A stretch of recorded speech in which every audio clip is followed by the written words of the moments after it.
Anyway, I'm happy to be here. I'm going to talk about some work that we've been doing at Hewlett-Packard Enterprise over the last, well, about 6 years now, and even before that with the machine project and HP Labs. We've been working on disaggregated memory systems and memory-driven computing. So I want to talk a little bit about some of the work we've done more recently. I have this paper is with two colleagues, Sherrod Singhal, who's here in the front row, has been on this program from the beginning, and then Clara Costa, who's not here today, but she will. She's a big part of this work too. I'm going to talk a little bit about why we started this program in the first place, how our fabric attached memory architecture works with the Slingshot fabric, and some proxy applications and work that we've done here, and ideas for the future. So obviously, there's the big data problem. Everybody's seen some version of this graph where data is growing exponentially, and we have to have some way to not only store it, but analyze it and try to parse the useful stuff from the cat videos. And so that turns out to be a fairly difficult problem, especially with the sheer mass of data and real-time requirements on this data. It doesn't really do you much good if you're trying to predict tomorrow's weather if your simulation takes a week to run. So there are some requirements on the performance of most of these analytics problems. Also, we've had a kind of a revolution in high-performance computing over the last few years. We're moving towards more heterogeneous architectures where these, instead of having massive numbers of compute nodes that all look alike, we have specialized functions in the network appearing, like hardware specifically designed for running machine learning, developing models, or making inferences, and even simulations that have been in the traditional domain in high-performance computing, such as genomics and CFD calculations, are being informed by AI these days and sped up sometimes by a lot. So you can increase the performance by decreasing the search space and converging simulations much faster with inference models. And then we have a heterogeneous workflow that can be complicated. For example, you can take a simulation that's informed by an inference model, and then the simulation can go back and verify the inference. And if it turns out that the machine learning model is off by a lot, you can stop it and say, well, wait a minute, we got a few more data points. Let's retrain, and then stop the job, retrain the inference model, and then go back and run it again. So, the actual data flow is not linear in many cases. So one of the things that's happening in high-performance computing is we're going to be moving away from this kind of batch job paradigm that we have now using things like Slurm, and we're going to have workflows where we can have other things like Kubernetes and these AI workflows coexist in the network. So some of these things have enormous memory footprints. You can see the latest versions of the NVIDIA device, for example, this GH200 Grace Hopper module, where they've increased the memory footprint. The reason for that is these machine learning models have huge memory footprints. They're basically using the Grace chip as a memory controller because you can't get a lot of capacity on the HBM on the accelerator. So, that's one way to solve it. What we're doing is attaching memory devices to the Slingshot fabric and trying to disaggregate memory that way. And so let me talk a little bit. You've probably seen this slide a lot, and this is the memory hierarchy, and it had this box in here for storage class memory, which was where Optane used to be. And so we now still have this gap, orders of magnitude difference in latency between DRAM and the storage tiers. And if we really had something that would fill that gap well, we can speed up our workflows by a lot because we can store intermediate results and we can have very, very large databases immediately accessible in that storage tier. So in the limit, if you take a device, say like the MI300A part from AMD, where you've got 8 HBM stacks on that device. This is a processor accelerator chip that's going into El Capitan and Livermore. You have about 6 terabytes per second of memory bandwidth on that device. So if you have 2 by 8 CXL channels coming off of that, even for directly attached CXL devices, that's literally 1% increase in memory bandwidth. So you still have this enormous performance difference at that end. I mean, that's an extreme example, obviously. But the next generation of processors, where they're going to 16 DDR channels with MR DIMMs, you still are going to have a tremendous difference between the memory bandwidth that's local and what you can get over a CXL channel. So we've developed an architecture here that we have a prototype that actually runs Optane in part of it. And then we are moving really towards figuring out how to use CXL devices and use a lot of CXL-based memory servers to implement disaggregated memory over the Slingshot network, and I'll explain how that works in a bit. So obviously, I talked a little bit about high bandwidth memory. I sit on the JEDEC 42.2 HBM committee, so that's one of my myriad activities. But there's also an explosion in CXL devices, which you've probably seen at this conference.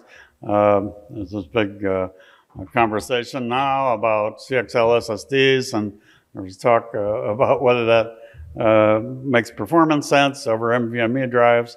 I think there's some semantic advantages. Whether you actually get improved IOPS or not remains to be seen, because we haven't really seen a production version of those devices yet, but it's interesting to us because of the memory semantics that can reduce the software overhead. But what you can do with CXL now will be nothing compared to what you can do when we have 3.1 devices. That's going to be really exciting. So we can build memory fabrics in that case in CXL and actually in our systems attach them to Slingshot and implement memory servers in our architecture.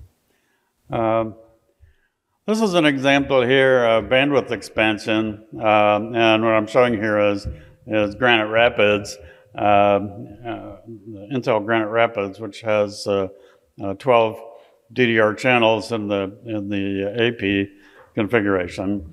And so with CXL devices, this is showing 8 devices with by 8 channels, I can actually get 40% bandwidth improvement here, but I do suffer latency penalties over CXL, which are not insignificant, but we can get more bandwidth, and that could be useful to feed more cores. Some of the core counts in this generation of processors, are considerably more than you can get now. So you have to be able to feed the cores and get more bandwidth per core. This is one way to do it with CXL. So we'll see this at the node level in some cases, especially in the mainstream server business.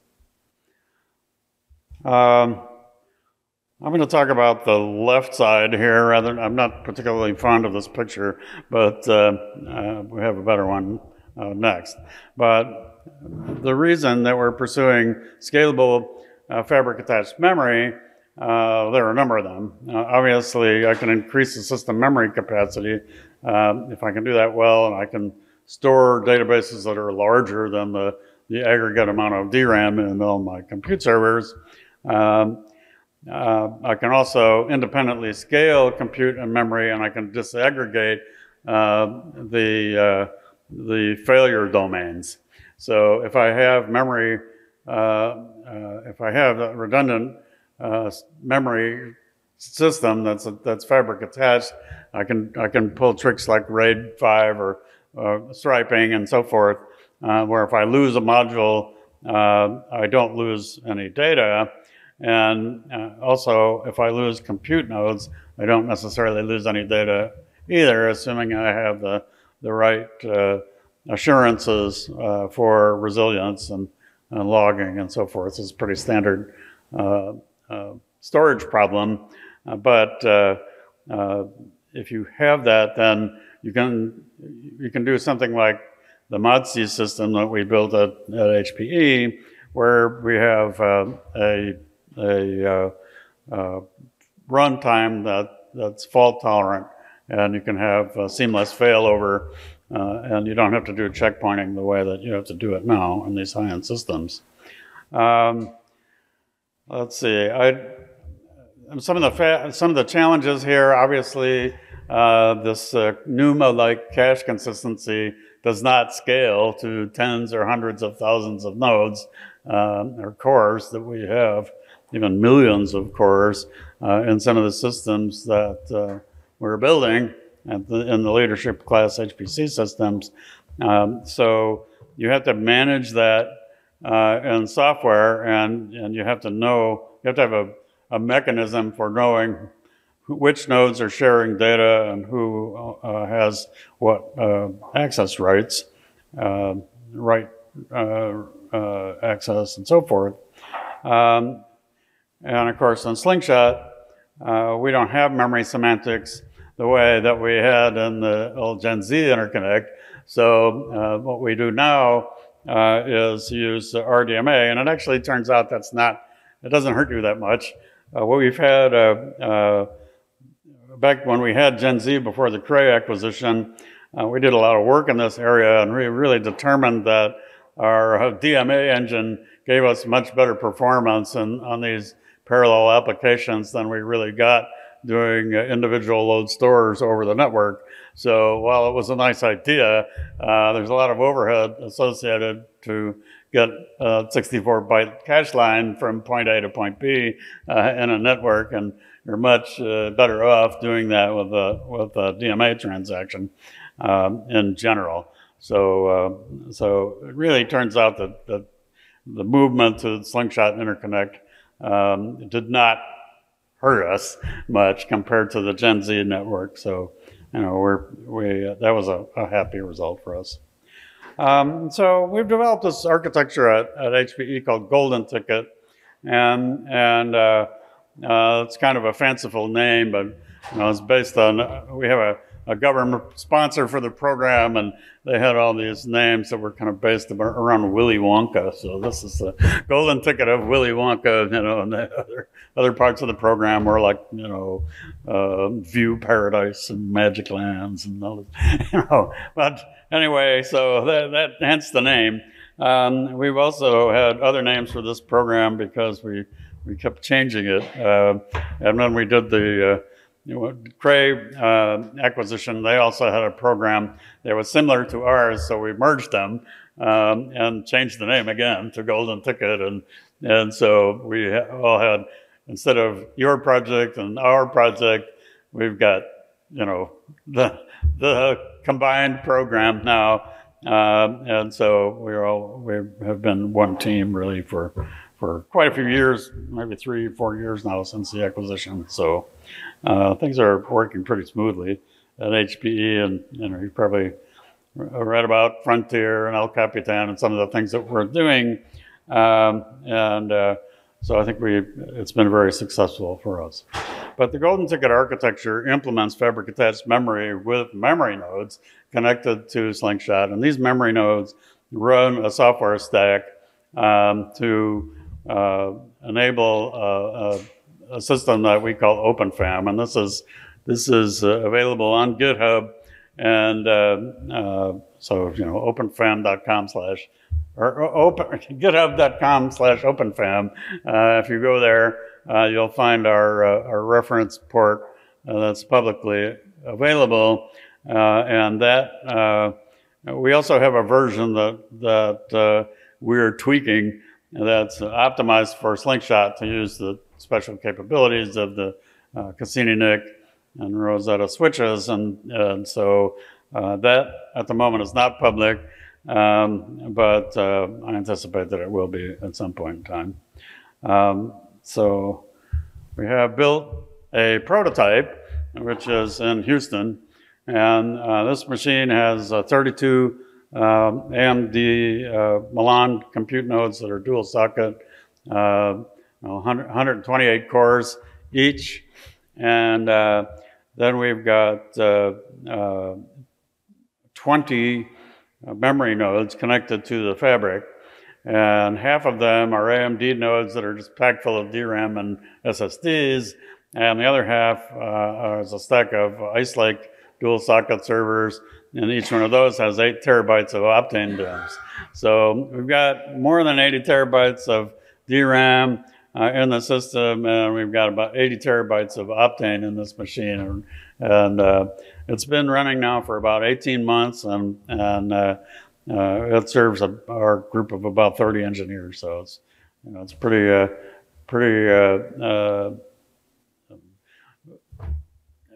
heavily used, and we've had a lot of time to wring it out.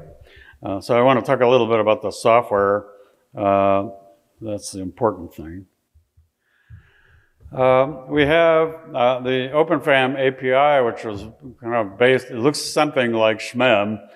So it has the messaging, kind of put-get paradigm that SHMEM has, and we can do that to this shared memory, but it also provides a bunch of services. So there's obviously a security problem. You have to do provisioning. You have to do all sorts of bookkeeping, error handling, and so forth in the service. And we also have metadata for the data. But basically, the concept is that we implement regions and data structures in this shared memory that applications can share and collaborate with. So I will show you some of the examples of how we did that. For example, we ported the Arkouda library, which is running on our system. And Arkouda is actually a parallel implementation of NumPy. So the idea here is that a data analyst who doesn't know anything about programming one of these massively parallel clusters can debug a program that uses NumPy on his kitchen table, and then he can jack into the supercomputer and have access to the big data and the accelerated data analytics and NumPy functions just by importing Arkouda instead of importing the NumPy library. So it's seamless to him, and then also enables data analysts who don't know all the nuances of optimizing applications for parallel machines to use them and get the benefit of the accelerating. So let's see, I think I talked about this. Yeah, we have in OpenFAM, besides the get, put, scatter, gather operations, we have the ability to map data structures into the local address space. Then we can do the usual barrier operations and collectives. create and destroy regions. We can resize a region, and we can allocate data items within that region. So there's a fundamental, kind of Unix read, write, execute security model that's implemented now. I don't know. I think it works. We might do something more sophisticated someday, but that's what we have at the moment. And then we have some other operations that allow us to optimize data movement in the machine. So we can order FAM to FAM copies, move stuff around, and then we have backup and restore operations. We also have collective built in, so a lot of those things are implemented in the library. This shows that basically we are maxing out the Slingshot network. I don't have a picture of the network in this slide deck, but basically what we have is we have 4 of the 64 port Rosetta 2 switches, which the ports are 200 gigabits each, and those are connected. First, they're connected all to all, and then they're connected to the compute nodes and FAM nodes, and we also have a Lustre file system that's attached to that network. So it's pretty close to 100% bisection bandwidth. So we have as many links going between the nodes. If you cleave them in half, we have as much bandwidth across the bisection as we have the sum total of all the injection. So we don't really expect contention on that particular design, and it was deliberately done that way, just to see how fast our stack could drive this. And as you can see here, with messages of 64 megabits, we're pretty much maxing out the Slingshot network and getting close to 25 gigabytes a second per port. So we can run these memory servers, which have 2 NICs apiece, at 50 gigabytes per second each. And so that's what we're getting out of it. We have a couple of proxies applications that we've done in addition to the Arkouda demo. And one of them is a radix sort that we've done. The other one is a sparse matrix vector multiplication. And so this is, I don't have the SPMV one in here, but this is an example of the sort algorithm that we implemented on FAM. So first we have data in FAM instead of this SSDs. So the theory here is that I have 2 to 500 nanosecond latency to the memory, and then the network overhead over that adds probably a couple hundred more, and then but still the speed compared to even a 15 microsecond SSD, which is a fast SSD, is really a huge benefit for these kind of databases. So I can take the data and read it out of FAM instead of SSDs, and I get the first order of big, just improving that one data movement operation for reading and writing is a huge benefit. And so then what we're doing here is we're executing this out of FAM stage by stage instead of writing it back. And so you can see that this hybrid application, we're really scaling it quite a bit better than just the plain vanilla SHMEM operation that's backed by SSDs. So we're getting speed ups, 45 to 55% improvements on those operations on this proxy. I would, since I don't have the the sparse matrix vector multiplication in this deck. I'll just speak to that a little bit. I think one of the big learnings from this experiment is that the data formats really matter. So if you look at the sparse matrix data format that's popular, the CSR format is widely used. It's difficult to look at the CSR format and figure out exactly where the particular piece of data that you're looking for is. So in other words, you have to do this translation between the CSR format and a pointer to when you're doing the sparse matrix multiplication. You've got a series of operations which, you know, if it were not a sparse matrix, you'd know exactly where to get the operands. But you have to compute that in this case. So if you actually spend a little more memory, not a lot, but enough to give a little more information about the row and column numbers for the data items that you have in the sparse matrix, you can make that calculation a lot easier. So one of the big things that we've taken away from the research is that the data formats matter. And so you really have to think about how you lay out your data in memory and how you're going to optimize access to it rather than chasing pointers through a database with long latency memory. So let me see here. Yes, so this is a diagram we've used a lot because this really.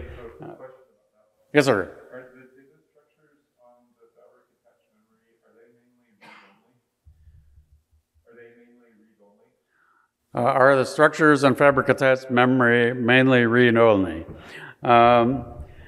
Well, the answer to that is it depends. You know, some of those structures are databases, for example, where you do write operations.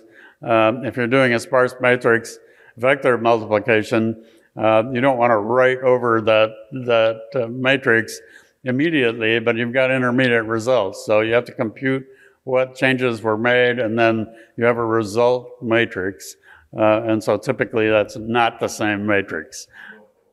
Yes, but you know, if it's a database that's changing in real time, which is what this slide illustrates, you know, if I have a lot of data coming in, and some of our customers have, you know, tens of terabytes per hour of data coming in real time that they have to parse and update these huge databases, I have to have a separate ingest path for data and pre-process it before I actually write it into this shared memory database. So what we show here is a generalized data flow for attacking this problem.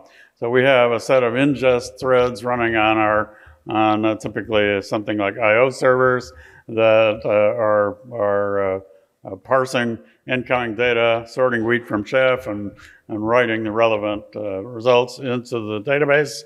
Then we have analysis threads that might be continually running in the back. This purple box is, you know, could represent your supercomputer back there. And then we have analysts that are doing queries and running operations, telling that supercomputer what to do via something like Arkouda, and they are running interactively. So what we're doing with this paradigm is enabling interactive supercomputing, which is kind of a new thing, you know, and it really depends on what the application is, how this is going to be used. It's very difficult to amortize your equipment costs or cloud costs, or however you're doing this, over a small number of data analysts. So you really want to be able to serve a lot of people and have a lot of capacity for the computing piece, which is why the supercomputers have tended to be batch-oriented and never really got out of that paradigm, because the machines are so expensive, you have to run them 24/7 full out and schedule jobs to optimize their use, and also schedule downtime in the event of failure. So, this interactive analysis has to take place in parallel with the other uses of the machine. So, that makes it a little trickier. But this is the general data flow for the kind of problems that we're solving. So I was going to a specific place with that, is that you have to set up your data structures, you have to apply like crash consistent techniques to update them? The question is, do we have to apply crash-consistent techniques to the data structures? Well, that all happens behind the scenes, okay? What it looks like to the user with OpenFAM is data structures out in shared memory, okay? But what's happening on the memory server side is that those servers can be striped, they implement logging, you have to keep track of transactions in the event of a failure. And you also have an independent fault domain. So you have to think of it almost like designing a storage system, where you've got, either very reliable power or you've got resilient memory or non-volatile memory, but you still have to do the logging operations because when you recover, you want to recover to a known state. So that all has to happen behind the scene. And so it's a little bit of a tough problem right now. I mean, we have a resilient runtime library that we run experimentally, which works. But I think if we're actually going to get out there and replace MPI or SHMEM or something like that, that's kind of a tall order at the moment. So right now, it's best to move that recovery process and capability to the memory server domain itself, because if you look at something like SHMEM has absolutely no provisions for that, right? And so it's not like some of the cloud applications where they know if a memory fails, a node fails, they can recover from that or restart a job. With SHMEM and MPI applications, you generally cannot do that very easily. So the mechanism, traditional mechanism, has been checkpointing. So you stop the machine, you snapshot all the memory contents, and then you restart. And so something like some of these supercomputers have MTBFs in the single-digit hours. Okay, when you get that many components, 40 million components in a machine, something is always broken. It's like, if you're Hertz Rent-A-Car, you've got 50,000 cars for rent, some of them are always going to be in the shop. And it's the same way with a machine that large. So you have to account for that. You have to be able to say, these nodes are out of service, these are being repaired, and I'm going to allocate the hardware that is working a little bit differently. And if I do have a failure, then I restart from a checkpoint, can map out the bad nodes, assign that particular MPI rank to another place, and then continue. And so that's typically the way those jobs work. So yeah, we have thought about that. I wouldn't say that we've solved it in our prototype, but it's designed to do that, yes. Okay, so, and I guess along those lines, I should mention the archival storage, because sometimes in some of these databases, people want to know, well, okay, what changed today, or what changed in the last hour? And you've got huge database with petabytes of data, and you want to know what changed or what's unusual. Snoop the internet, find the bad guys, for example. How do I look at traffic that has strange patterns or emanates from particular known bad IP addresses, bad actors on the internet, and analyze, say, a large Tor network? We know the bad guy sent something to the Tor network, it got pinged around, and it popped out there some random place, and then, attacks a bank or a government installation or, a company. And so how do you find that? Well, that's the kind of analytics that we're looking at, trying to do on a massive scale, and it's a big problem. Okay, so this is a slide that kind of illustrates what we did with Arkouda that I talked about before, so I won't go through this step by step, but it explains the operation of the Arkouda port that we did. We have a demonstration that actually runs off the New York taxi cab database, which is kind of a popular experimental database for data analytics. So we have this database that has, time and dates for all of these cab rides, and starting and endpoints and duration and distance. And so, you can look at this raw data and bring it in, and we can do this in HDF5 format typically, and then ingest that data in parallel with doing the analytics. So I can say, I want to know everybody who went to Lincoln Center, between the hours of 6 and 10 p.m. on Wednesday, and it will tell you and give you some idea of the traffic. So that's our standing demonstration, and it works quite well.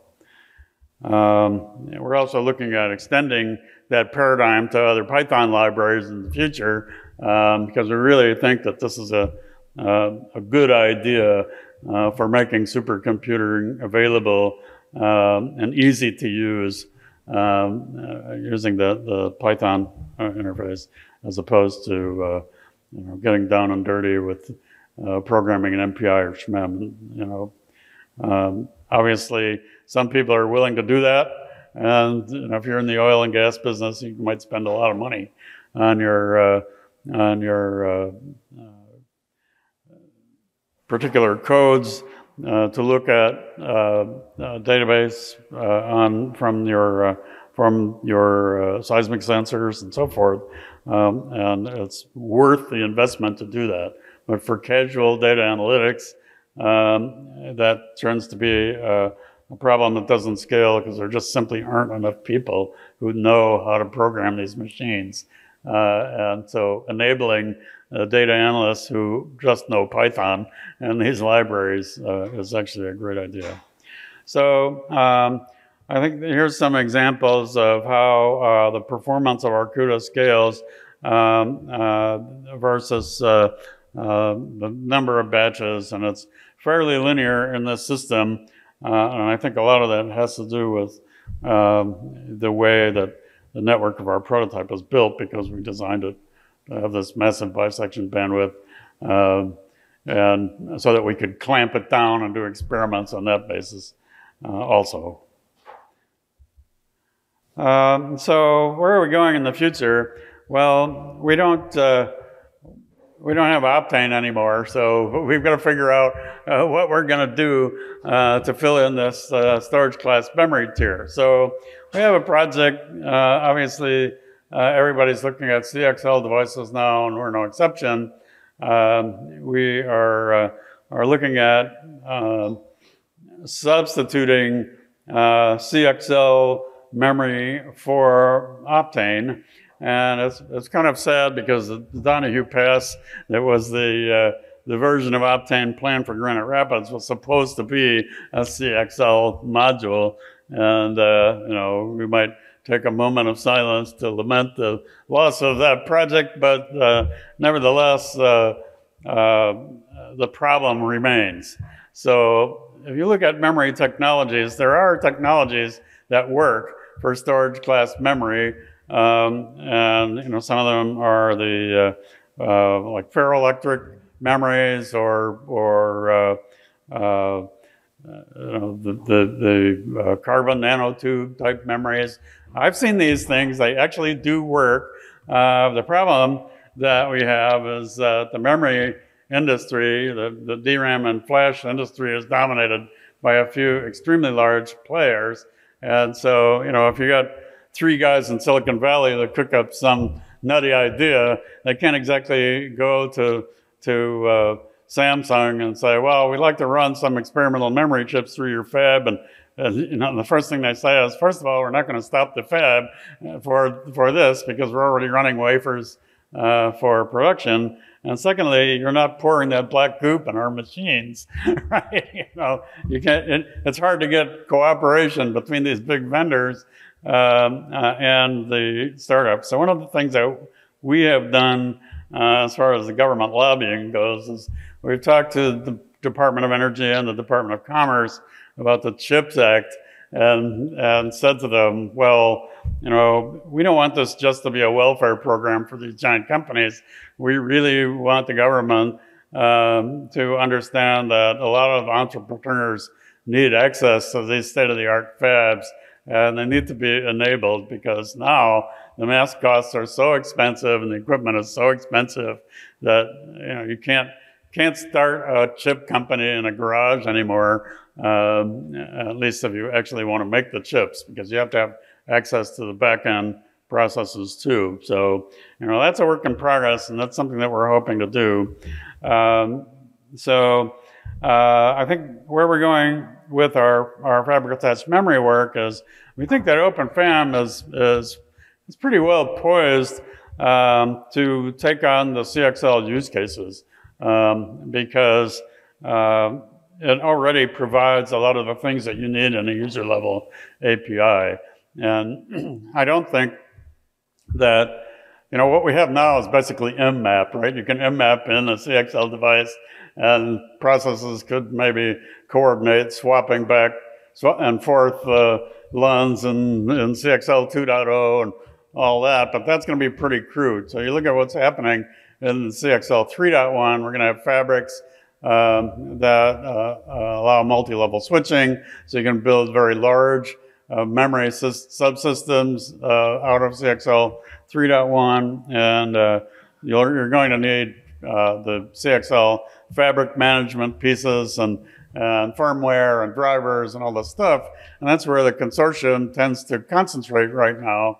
But there isn't really a user-level API, and OpenFAM actually would be a really good candidate for that because there's an existing code base and it works, and we have it running in our lab. So I think that's one of the things that we're going to be championing.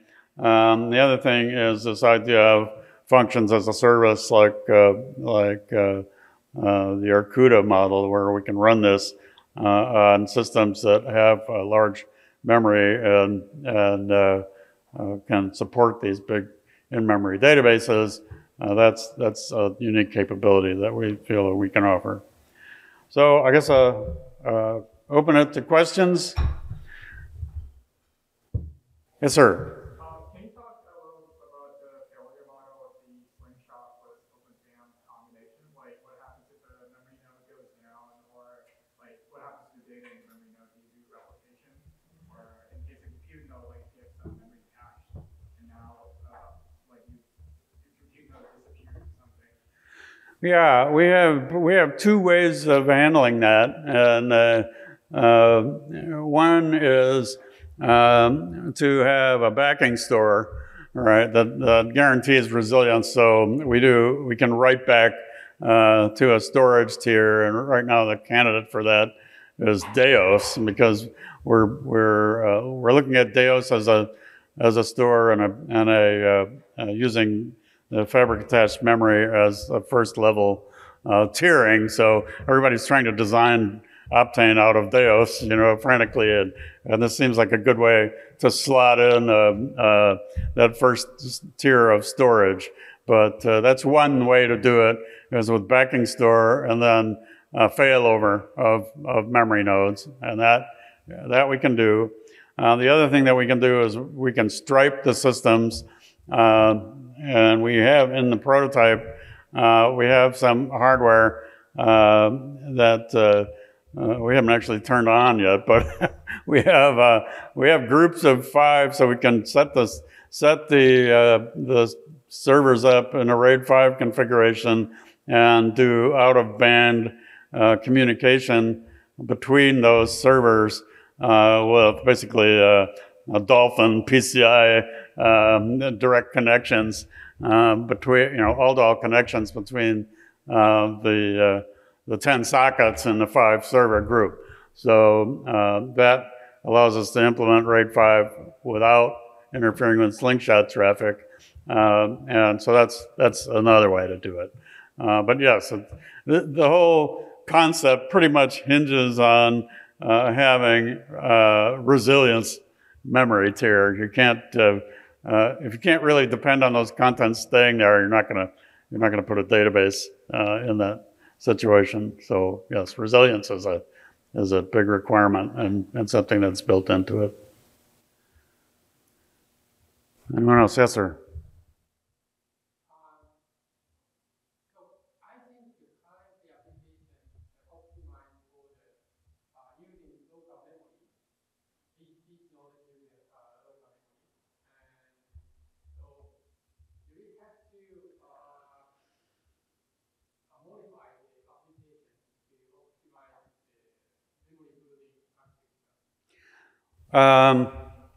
Do we have to optimize the applications to use fabric-attached memory? I think that if you're going to do that directly, then the answer is yes, but there are some very low-hanging fruit. For example, if I have a very large HPC system and I'm staging jobs, what they do at NERSC, for example, is they'll collect the code and a snapshot of the user's file system, and they'll package that up and ship it to the machine where it reconstructs that file system in a fast storage tier that's temporary, and then runs the job out of that. Now, you could do that with fabric-attached memory and stage the jobs that way. And you can pipeline the system. So I can have somebody running on the AI cluster, somebody running on the compute cluster, and job staging going on in fabric-attached memory. For when this one completes, I fire up the next one.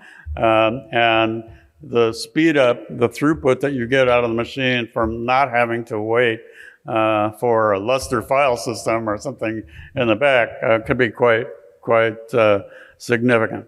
Furthermore, if you look at what's happening with the workflows, I mean, there's kind of the first level thing is like Slurm heterogeneous job steps, right? That will get you, that's kind of like the old IBM JCL. I know most of you aren't old enough to remember that, but you had a job where it says first I'm going to pile my program, and then here's my card deck of data that I'm going to read that in, and then I'm going to grind on it, and then I'm going to write the data out to some database. So that's what the heterogeneous job steps will enable, and each job step has intermediate results. If I'm not writing those out to a file system, if I'm writing those out to a FAM tier, that's free, right? I can make that look like an object store or a file system, and it runs just orders of magnitude faster. So that's another thing that I can do with it that doesn't require any code changes at all. Now, if I have an application like the one I'm talking about, where we're doing data analytics, yeah, data movement is the key. If you have to expend a lot of energy in these systems, probably more than a third of it, just moving bits around and not doing any computation at all. So this is why you have these massive networks on a machine like Frontier or El Capitan, and they're multidimensional and have massive bandwidth and as low latency as you can get. So it's all about data movement, and that's how you can use FAM as a first tier storage. And I'm thinking more and more that if one of the problems with this is people think about it as memory, the way they think about DRAM attached to the CPU.